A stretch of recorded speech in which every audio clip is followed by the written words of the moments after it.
Salam Ləman xanım, özünüz haqqında bizə biraz məlumat verə bilərsinizmi? Mən Ləman xanım, Profresurs Peşə Tədris Mərkəzinin icraçı direktoru.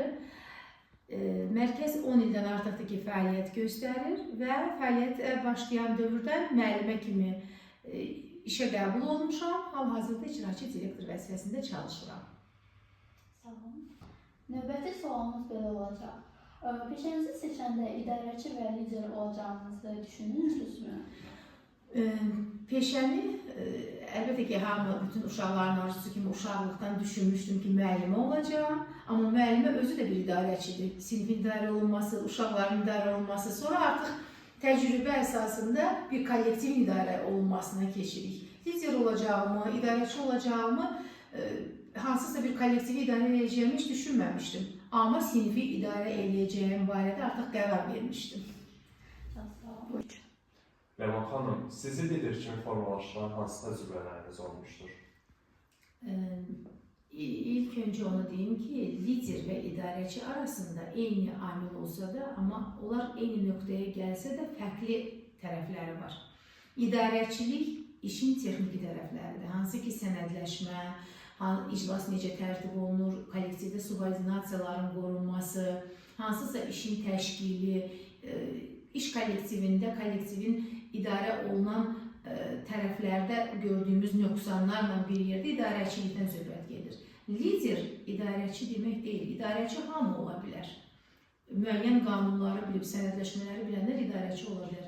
Amma liderlər, bu bir keyfiyyətdir. İnsan öz-özündə bu keyfiyyəti ya formalaşdırır, ya da ki formalaşdıra bilmir. Liderlik artıq insan qərar verir ki, mən liderəm və lider kimlərə deyilə bilər? Nəinki özü öndə gedən, yanında da önə gələn şəxsləri, hansı ki önə çəkiləcək, xarakterizə olunacaq keyfiyyətlərini özü ilə bərabər öndə göstərən insanlara deyilir. Lider ilə mənəm deyən insanlar deyil. Lider digərlərini də önə çəkməyi bacaran insanlardır. Onun haqqında düzgün təqdimat edən insanlardır. Liderlik bacarıqları bunlardır. Hansısa bir tələbənin kiməsə təqdim eləyəndə, bir işə götürənə təqdim eləyəndə, əlbəttə ki, onun sabahsı günü karyerasının qurulmağına köməklik göstərirsə, bu lider bacarığından irəli gəlir. Bu idarəçilik bacarığından irəli gəlmir. Artıq onu biz formalaşmış bir şəkildə önə çəkmişik. Yetişdirilmişik, indi də işə götürənə təqdim edirik. Liderlik və idarəçilik arasında böyük fərq var. Yəni, liderlik təcrübəsi belədir ki, insanda olan bir keyfiyyətdir. Bu, formalaşmır. Hansısa sənəd üzərindən götürülüb həll etmək bunu mümkün deyil. Mənim düşüncəm budur.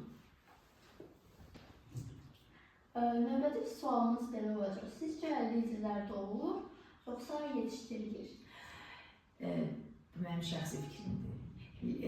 Doğulanda bir insan haqqında məlumatı biz verə bilmirik ki, çünki biz öncə görücü deyilik ki, bilək ki, o liderdir, yoxsa idarəçidir, yoxsa normal bir həyatında sadə şəkildə davam edən bir insan olacaqdır.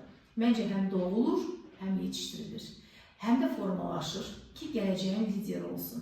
Bir insan potensialı əlbəttə ki, doğuşdan gəlir.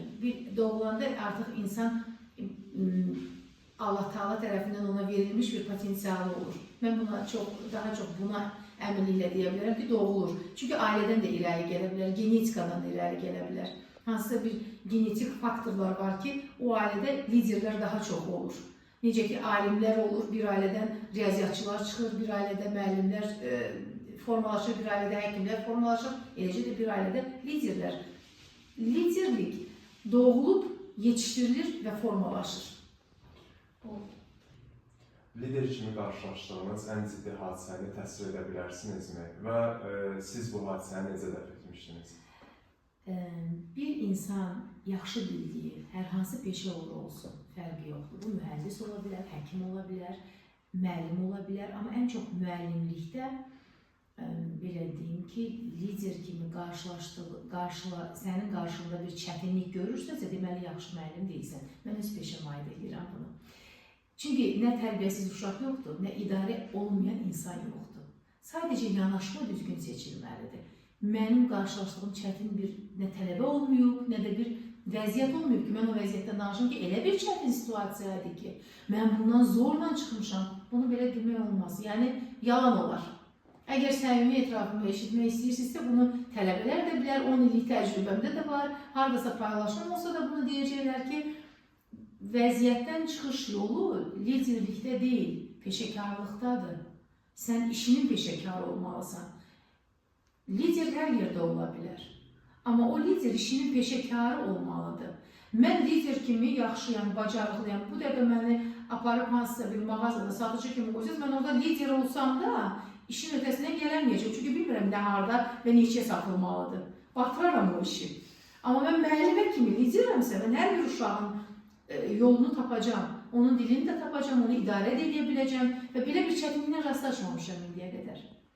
Peşəkar lider olursansa, yəni öz işinin peşəkarı olursan, orada da lidersənsə, qarşına heç bir maneə olmur.